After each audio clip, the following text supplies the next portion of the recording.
Each week, I'm joined by a top country star who stops by the studio to give me a hand counting down the hits. Along this week is Morgan Wallen. How are you? What's going on? Good. How are you? I'm disappointed. Last time you were here, you brought a guest. Oh yeah, I did. Yeah, he's with his mama today. How's he doing? He's good, man. He went back to her last night, so he's really good, man. He's growing, getting into everything. He's kind of hitting that point. He's 2.5 now, so he's starting to talk more and getting more involved. And yeah, he's awesome. Yeah. We'll talk more about him a little bit later on. And so much going on in your life. You got this massive tour coming up this year. Going to Australia, New Zealand. Yeah, pretty quick here, just in the next month. Yeah, we're about to head out. Our first show is March 15th in New Zealand, so I've never been there. Looking forward to that. Oh yeah. Looks we'll beautiful. Talk more about that later too. See what you got planned, and then of course this album that you have coming out in just a week or so with 36.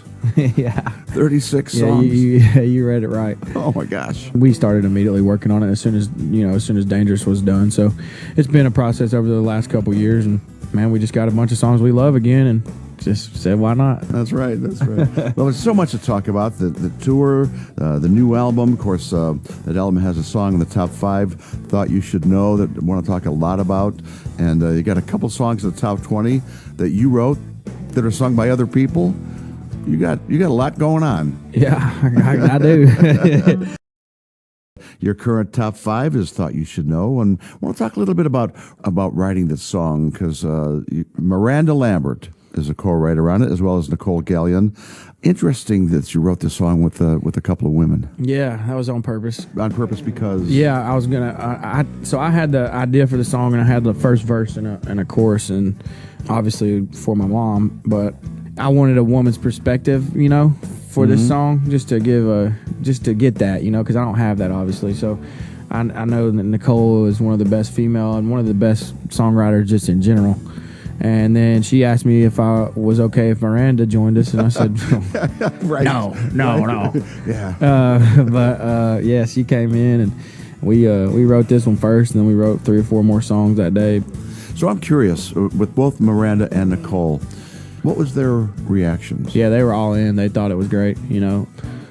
I think it's not just a sweet song. It's real. It's like it comes from a very real place. So I think that's what they probably liked about it. And they immediately had ideas. They immediately, they helped me change a couple things that I had already in there. And then we wrote the second verse and, did some other things. But yeah, they were inspired immediately. And we got that done, pretty quick. We probably all, to some degree, figure we failed our moms, or our moms were disappointed in us along the way somewhere. Oh yeah, and they probably were at some point. Yeah, I know that I've worried my mom plenty, especially when I was, in high school and all that kind of stuff, And she's always just been so supportive and so good to me, and such a just positive impact in my life. So I feel like the song was, one of the least things I could give her. A lot of friends of yours have been in here as my co-hosts, and they all talk about you. And when Luke Bryan was in here, he was telling us about a conversation you guys had with a little advice. Oh, God. I mean, Morgan will call me and like, man, I think I want a farm, but I don't know where to get it. I'm like, you're Morgan Wallen. You're going to be okay. Go get you a farm. Or, when your son was 3, what did you do with him? I said, well, I took him fishing, and it lasted about 5 minutes, and he started throwing rocks where the fish were. So if I can be that for somebody like Morgan, it's the way it should be. Yeah, I've always loved Luke, man. Luke, I mean, you know how he is. What you get right there is what you always get with Luke. He's just good to people. So I think that's a good type of person to look up to, and I just naturally was gravitated toward him from the start. When I went on that tour with him as first of 4 or whatever it was that I was at the time. He's probably the person that I call the most looking for, like business or that kind of advice. But yeah, I still haven't even got the farm yet. That's my next question. You haven't bought dirt yet? I'm so busy. I mean, I got some land out here where I live, but I'm looking for something, pretty good size, just because these days I don't when I'm home, I spend a lot of time there, so I want to be able to do the things I want to do, walk out my back porch and be able to do those things, because I can't do a lot of things that I used to. So I like to, be able to do some stuff that I'd like to at my house. So, Luke is one of those guys that everybody likes. You know what I mean? That type of guy that just, they're just people like that. Yeah, he's everybody likes He's him. magnetic. Of course, as we've talked, your new album, One Thing at a Time, is going to be released this coming Friday. And there are a million questions when an album has 36 songs on it. But you had a hand in writing so much. And you said it started really right after Dangerous. Yeah. Actually, 2 years isn't that long time for 36 songs. Well, there's a lot of writing going on here. I've been locked away. But yeah, I was a part of writing some, and then I also had a lot of my buddies, we just, I don't know, man, there's just like a really good air of creativity going on between all of us, and we all inspire each other. But a lot of the ones that I wasn't a part of are people that I'm close with who know what I love, and they hit the nail on the head for a lot of songs, and I obviously am very thankful for them. I don't know how much you have to go look for songs. I would think songwriters are sending you their A+ stuff and saying, hey, we wrote this, kind of had you in mind, or... Yeah, they are. Yeah, and that's what they say. They'll send me 2 or 3 usually. I mean, at some points I would have like 15, 20 songs a day being sent to me to my phone. Wow. So we actually cut 42 songs, and then after like 3 or 4 months living with them, about 6 of them got old to me. So I threw them off, but the other ones I never got tired of, and that's with me spending hours and hours and hours with each song. So I figured if I'm not tired of them, then hopefully other people won't be either. And that's kind of the same approach we took with Dangerous. We threw a couple off of that album too, but yeah, we kept the majority, and I'm aware that it's a lot of songs, but. I also got to experiment with some different sounds and different things that I love. So yeah, there are a lot of textures to this new album, but hang on to that for a minute. We've been talking about your new album, One Thing at a Time. Has 36 songs on it, so I'm kind of curious just how you organize 36 songs into an album that kind of makes sense. Yeah, so me and my team, they printed out every song on a white piece of paper. And so I have in my mind I have 3 different styles of music on this album. Not completely different styles, but 3 different influenced type songs. So I have those 3 are country is obviously the one that's got the most. I've got more, I would say traditional sounding country songs than anything on here. And then I have like 9 songs where I put, my love for hip hop. I've added that in. And then there's like 5 or 6 that I've really gotten into some alternative type music over the past few years. And that's what we've been calling dirt rock, is what I call it, like dirt road rock. But we call it dirt rock. I like it. Yeah. So we got a few of those. So got those in a column, and then had one empty column to where we could, do the actual track list. Yeah. So I took 2 country songs, boom, and then all right, do we do a beat song here? Do we do a dirt rock song here? Boom, whatever, and then 2 more country songs, and then boom, 2 more country songs, boom, because it didn't go exactly completely. The numbers didn't add up, but that's basically the formula that we took. Yeah, it's kind of neat to hear just how the whole thing came together. Morgan Wallen is my Countdown co-host, and up next is Tyler Hubbard. Of course, you were out early and became friends with the guys in Florida Georgia line. So I asked Tyler, what was it about you that kind of stood out to him back then? Well, there's an obvious that he has a great voice. He's a great songwriter. He has great instincts as an artist, and he works hard. But what stood out to me, and I said this guy's gonna make it if he wants to, is the fact that he was just super genuine and authentic, and really what you saw is what you got with Morgan, and that's how I felt like I kind of always was as well, and I feel like that really resonated. So looking at our career, I thought, man, if he just sticks to being himself and doing what he does and being real, and he's gonna be fine. And honestly, that guy is so.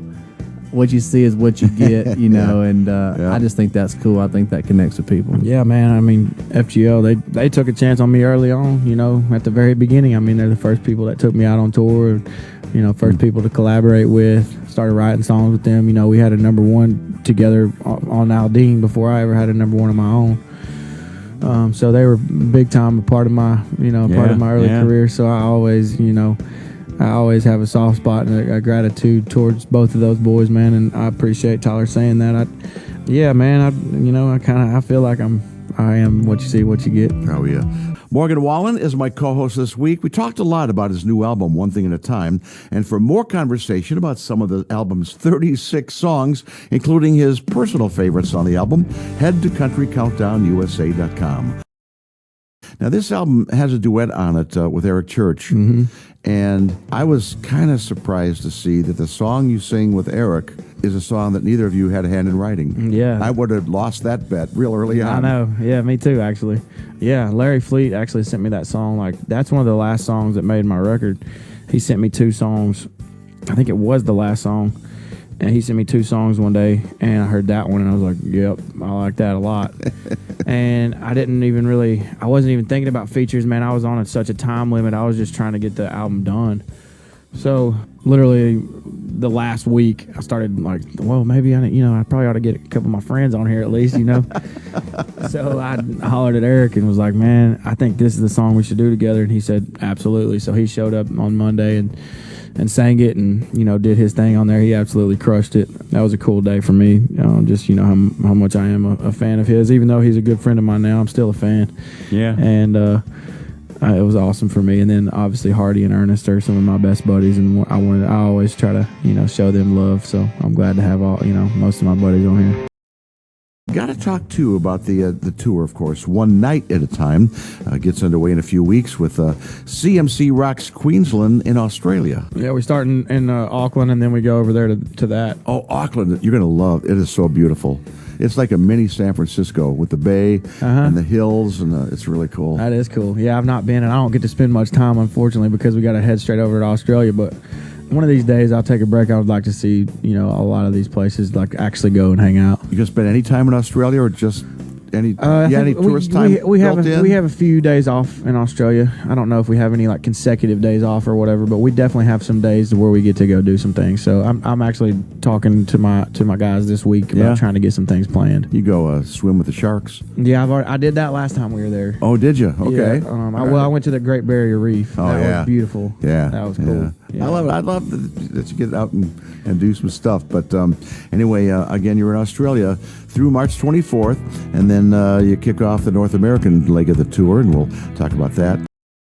My co-host is Morgan Wallen, talking about the One Night at a Time World Tour. The U.S. leg gets underway in Milwaukee on April 14th, and I already know where I'm going to be in June because you're playing Wrigley Field in Chicago. That is so cool. And I've been to every country concert in Wrigley Field. Really? Yeah. Yeah, I'm obviously I'm a huge baseball fan, so anytime we're playing a legendary place like that, I'm going to be super excited. Yeah, and you got Wrigley and Fenway too. How about that? Yeah, we got 3 nights at Fenway actually, so it's going to be. And you just added a second at Wrigley, right? Yeah, we got 2 at Wrigley. Yeah. We were thinking about doing a 3rd at Wrigley, but man, we kept adding so many shows. I'm like, man, we got to stop at some point.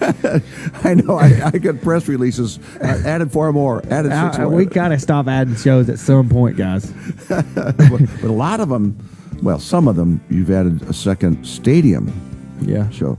Yeah. That to me is always amazing. If you sell a stadium out and then you got to add a second one. Yeah, probably the one that surprised me the most was the Columbus one. Where the Buckeyes play, Ohio Stadium. That's a huge stadium. Yeah. And I didn't. I was like, dang, do you guys really think we can play this? Like, well, it's sold out already. I'm like, well, I guess.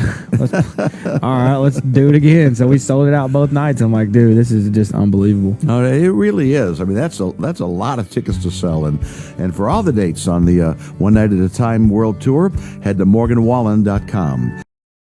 Up next is the current song from Keith Urban, and of course this is pretty familiar to you since you had a hand in writing it.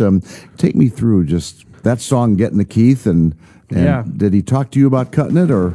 So I don't remember exactly how long ago it was we wrote it. It was a minute ago. I always put blue eyes in my songs, and because I have blue eyes. And I went into the writing room and was like, man, all these girls were like, why don't you write a song about blue eyes, blah, blah, blah. Let's just write a song called Brown Eyes, whatever.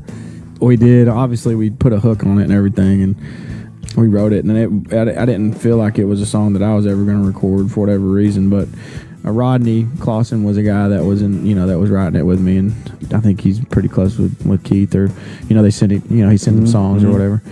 And he told me that Keith was going to cut it, and I'm like, hell yeah. And he did. And then he made it a single, too. So it's cool for me, man. Shoot, I guess I was a pretty young teenager when I first started hearing Keith Urban, and, I loved it. I loved hearing. When I first heard him, I thought he was extremely talented, and I now know that he is. Yeah. For a fact. Yeah. And, I think. Yeah. He might be one of the most talented human beings I've ever met. Yeah, no doubt.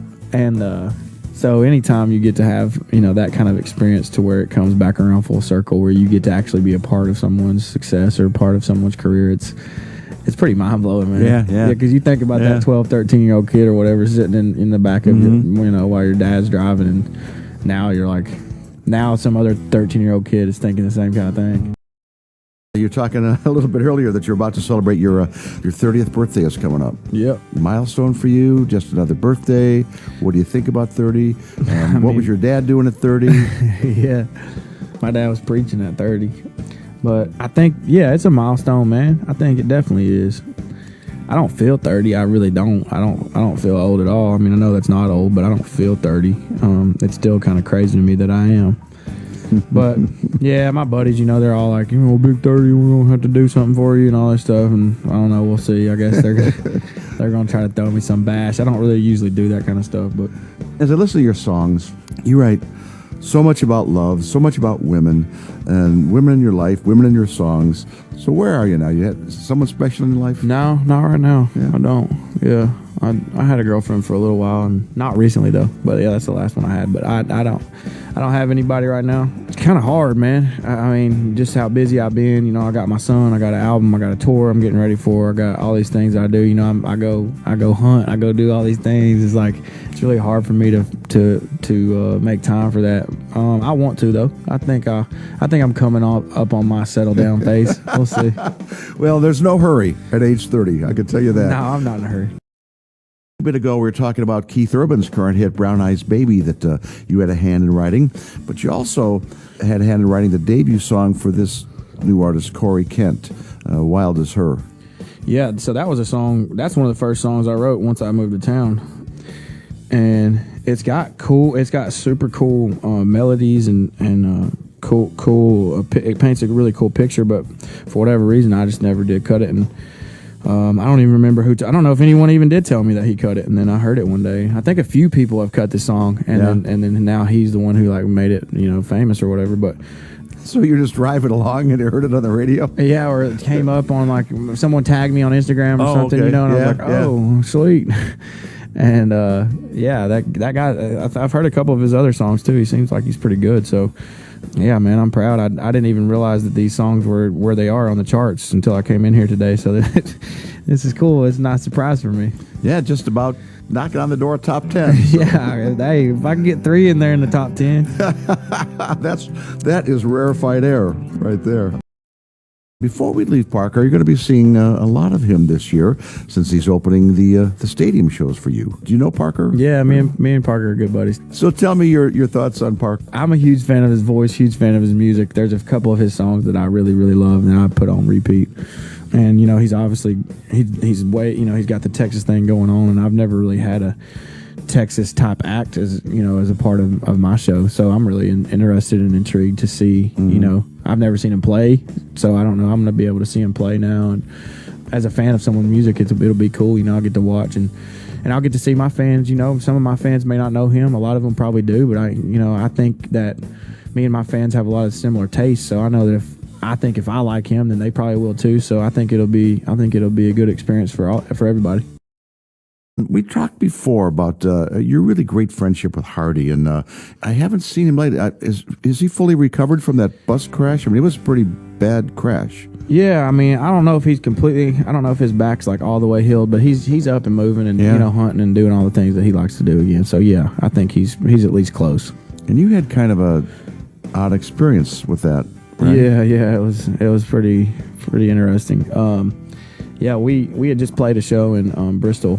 And we were headed back, and he was in front of us, so he had a couple hour head start, maybe something like that.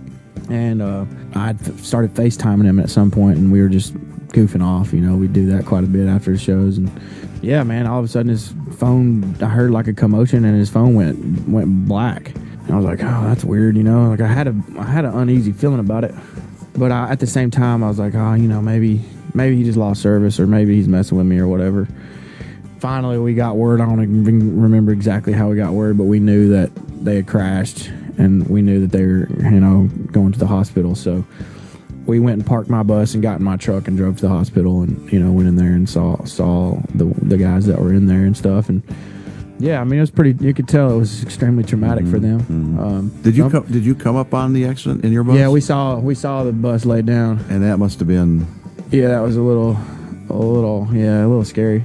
But I was, I'm just glad they're okay. So we stayed in there with them, and I took Hardy home from the hospital and everything that next morning. Oh, did you? That next morning, yeah. So it was a weird experience, but they're all still with us, so I'm thankful for that. Yeah. Another guy who's going to be out with you on the One Night at a Time tour, Bailey Zimmerman. Yeah, man. Bailey's a good kid. I've actually spent a lot of time with him recently. He's just got an insane amount of energy and insane amount of passion, and he just brings a lot of joy to everyone around him. And he's got a really cool voice, cool songs. And he's obviously really blowing up right now. And I don't know, man. I love the kid. I love where he comes from, his family and everything. So I'm excited. I'm excited to have him out on tour with me this year, and just seeing how he grows. I know that I can't wait to see the Bailey that goes out there the first night, and then compare it to the one that goes out there the last night, because I know it'll be different, and I've not really got to experience that kind of thing before. I want to talk about another of your friends who talks about you when he's here in the Countdown. And Thomas Rhett was in, just talking about the two of you guys writing together. For a while there, we were sending songs back and forth. We wrote one together in 2020 that I think I'm going to put on my next record, which I'm super excited about. But Morgan, man, such a crazy experience getting to watch his stardom just go. And especially this year, I got to go to the Nashville show, and we got to sing a song that I wrote on his record called Whiskey My Way. And man, watching these fans just watch him do what he does was very mind-blowing to me. And such a great talent, such a great songwriter, and just happy for the dude. It's pretty wild. Yeah, Thomas is another one, man, that I've always liked from the beginning. Yeah, we were writing together quite a bit there for a minute, and then both of us being artists and everything going on. He's got a pretty big family, and I got my son and everything. It just hasn't worked out to where we still write as much anymore, but hopefully we'll get to do that again one day. But I'm a big fan of Thomas as an artist and a person, man. I'm super thankful for him. He was a big part of my last record. We're counting down the hits here with Morgan Wallen, and you want to talk about Lainey a little bit? God, I love Lainey, man. She how well do you know her? I know her pretty good, man. I mean, we don't talk every day or every week or anything, but we check in on each other, and she came out with me in either 17 or 18, I can't remember, but that was early. Yeah, it was me, her, and Hardy. I mean, she didn't have no hits or anything at that point. I just liked her voice. I liked what she's, her. I love her, man. I'll bet. And she, she was just doing like in a guitar, man. She crushed. I mean, in bar, we were playing bars and things, and there's not a lot of girls that can go into a bar by themselves with their guitar and control the room. She could do it then, so I know she can do it now. I know she crushes now. I haven't seen her play live since last year. We were on, opening for me, but I didn't get a chance to go out there a lot because it was just weird timing. I was doing, interviews. Lots of meet and greets and sponsor things. So I didn't get to watch her as much as I would like to, but I know she's crushing. I'm just really, really happy to see her success, man. There's nobody else more deserving. She's pretty special. Yeah, she is, no doubt. My co-host Morgan Wallen at number 2, Thought You Should Know. And Morgan, we talked a bit ago just about how this song was written for your mom. Just curious when the first time that she heard it. I actually sent my mom this song like pretty much right after we wrote it. We didn't do a demo. It was just me, Miranda, and Nicole, and we had guitars and things. But the three of you sang the demo? No, I think I sang it. Miranda may have sang some harmonies on there with me. I'd have to go listen, but it's just a voice memo on my phone at the time. Really? Yeah. Really? Yeah. So I sent that to my mom. But you sent it to her without being in the same room. Yeah, I know. To watch the. I know, but I was just like dying for her to hear it. Yeah. Yeah. So we talked after that, and I probably, if in hindsight, maybe I would have waited, but I just wanted to hear it so bad because I had been stewing on the song for a while anyway. And what was the first thing that she said to you after she heard it? Oh, she just said, it made her cry, and that she was proud of me and all those kind of things. Well, in the video for this, your performance video, you sit on a stool with a guitar. It's really kind of cool as they show her face as you're towards singing. the end. Yeah, I thought that was cool too, man. She, I think it just kind of signifies how busy and how many things can be going on in life, and that song talks about that as well. And but just making her know that she's important, and her being a part of that, I think it meant a lot to her. And we kept like the you can see the chair in the when it comes up, and it's got my mom's name in the back and stuff. So I kept that for her, and just a little keepsakes along. I love that. Yeah. Talked a lot about this tour coming up. You got to be excited for this. It kicks off in April, and you got some dates there. Yeah, very. Yeah, we kick off the U.S. leg with 2 nights in Milwaukee, April 14th and 15th, and then we go to Louisville on the 20th. Then we go to Oxford, Mississippi on the 22nd, Grand Rapids, Michigan on the 27th, Moline, Illinois on the 28th, and then Lincoln, Nebraska on the 29th. And I will see you at Wrigley in June, late June, right? No doubt. Don't All miss right. it. Current hit, of course, is Thought You Should Know, the new album, One Thing at a Time, available everywhere this Friday. Best luck with that, especially 36 songs I can't get over. Anyway, thank you so much. I know how busy you are, and I can't tell you how much I appreciate your time. I always appreciate you, Warren.